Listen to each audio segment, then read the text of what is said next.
Bonjour, voici le code du travail. Demain, avec les ordonnances Macron, on ferait mieux de l'appeler code de l'emploi ou code de la gestion de l'emploi. Parce que si on veut résumer la loi travail XXL, qui risque d'être adoptée d'ici la fin de l'année par le Parlement, tout ce que les employeurs se permettaient de ne pas respecter et qui néanmoins pouvait être sanctionné, aura demain force de loi.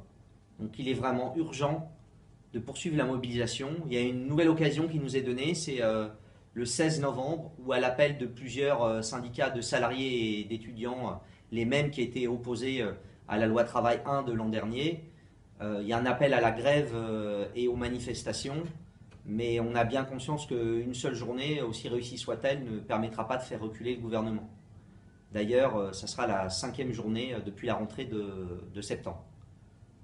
Dans le commerce et les services, il y a aussi des luttes, des mobilisations.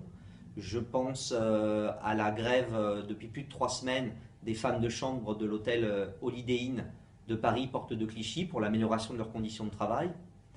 À celle des salariés de McDo dans l'Aveyron ou ceux des Champs-Élysées qui s'opposent à la mise en franchise de leur restaurant.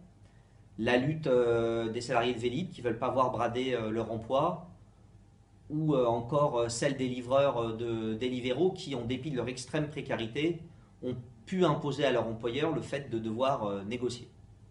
Des bagarres, évidemment, il y en a dans d'autres secteurs et plus généralement des mobilisations contre la politique injuste de Macron, que ce soit contre la baisse de l'APL, l'augmentation de la CSG ou l'instauration de la sélection à l'université.